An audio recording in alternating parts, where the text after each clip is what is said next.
Esta historia quizás sea la más famosa del continente americano y ha inspirado diversas entregas cinematográficas que rememoran una historia que aconteció hace años atrás. El 1 de enero del año 1974, una terrible y espantosa noticia como salida de la peor y más cruel película de horror se volvía realidad.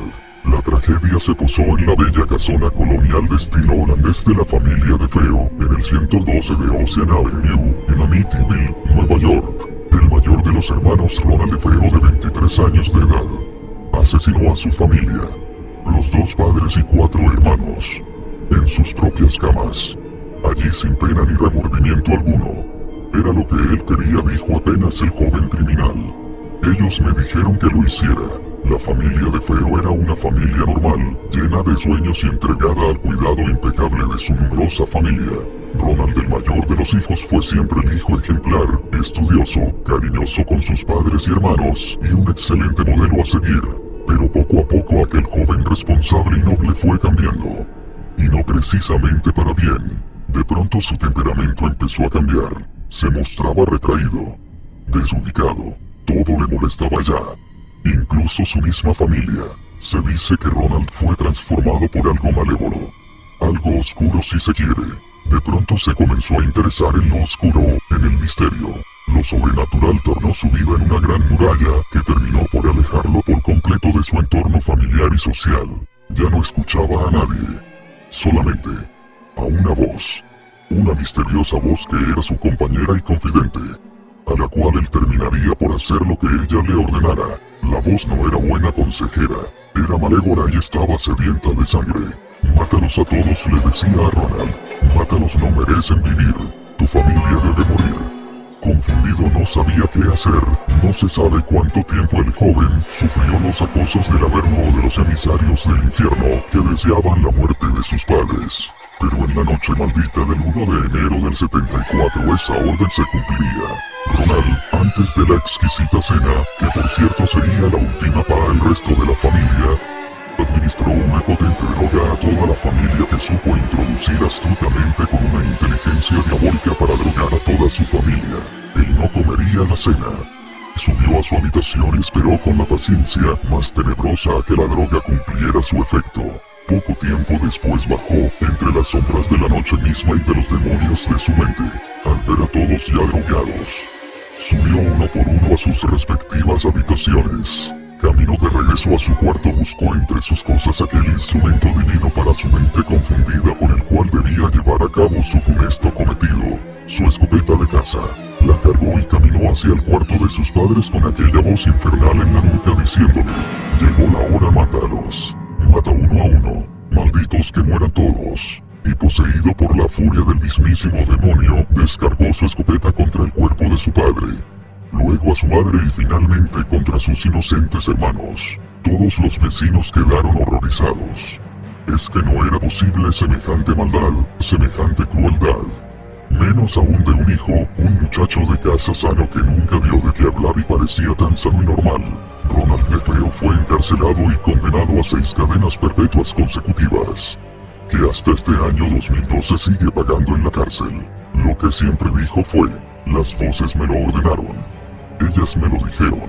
Un año más tarde de la matanza en Amityville, George Lutz, un habilidoso agente de bienes raíces, vio el potencial de esa hermosa casa en Amityville. Era un inmenso terreno con una lujosa casa antigua a cientos de metros libres, con una piscina y un embarcadero privado al pie del río. Pero con una terrible historia que se había hecho famosa fatalmente por el crimen de los DeFeo, pero que había abaratado los costos de la propiedad pues nadie la quería comprar. Llevados por el deseo de días mejores, la familia Lutz compró la casa. Ellos no creían en lo paranormal. Nada ni nadie podría destruir su felicidad. Al menos eso fue lo que pensaron. Desde la llegada de la nueva y valiente familia, comenzaron a ocurrir eventos de naturaleza extraña. Kathy Lutz fue la primera persona en escuchar voces extrañas. Mientras empezó la mudanza, alguien parecía hablarle. Alguien que no era de su familia precisamente. Una voz extraña la llamaba por su nombre, Kathy. Ella pensó, como es lógico pensar, de que las sensaciones podían ser normales. Es decir, Estaban en una casa nueva, un vecindario nuevo, muchas expectativas de un provechoso porvenir. Eran tantas las cosas que vagaban por su mente. ¿Qué pensó? Es normal, debemos adaptarnos a nuestra nueva casa. En ningún momento hasta aquel entonces se produjo ningún pensamiento orientado a lo paranormal. Era una familia que no creía en esas cosas, pese a saber de que en su nueva casa un crimen múltiple se había cometido. George, el flamante dueño de casa, pasado algunos días de haberse mudado, comenzó a percibir algo extraño. Era un malévolo frío, era un frío terrible que calaba sus huesos. Tanto era esa helada, dentro de su propia casa, que pasaba la mayor parte del tiempo libre cortando leños para que nunca faltara fuego en la chimenea y así contrarrestar el soplo helado de muerte que asolaba la casa. Pero es que el frío que él sentía nunca cesaba y por lo contrario incrementaba por más leña que se quemara en la caldera. Misteriosamente él era el único que sentía esto, nadie más en la casa sentía el frío que removía sus huesos. En ocasiones cuando el señor Lutz cortaba la leña en el patio, podía ver a su hija asomada en la habitación de la planta alta. Tal vez agobiado por el trabajo, el frío y el cansancio en general, supo advertir que su hija no se hallaba sola. Siempre detrás de ella veía una extraña figura. En ocasiones era la cara de un cerdo de color negruzco como el misterio. Y en ocasiones una pequeña niña. Una niña pálida a la espalda o al otro lado de donde se encontraba su hija. Luego de la recurrencia de tales visiones, el padre comentó a su esposa de lo extraño del evento, y ella le dijo que también había visto un cerdo negro rondando por jardín de la casa y en el interior de ella. Los Lutz, a pesar de no creer verdaderamente en la incidencia de eventos paranormales, pensaron que sería útil de alguna manera. Quizá hacer bendecir la casa. Una mañana George decidió llamar al padre Frank Mancuso, el párroco de una iglesia, para que bendijera su casa. El padre Mancuso aceptó el pedido. Fue a la casa. Dicen que desde el principio el padre sentía una repulsión hacia la casa, además, él sabía que había ocurrido allí. Aún así comenzó a bendecir la casa habitación por habitación, y estando ya en el lugar más alto de la misma, algo ocurrió. Un olor a podredumbre invadió de súbito aquella recámara. Era un olor a muerte, una peste insoportable.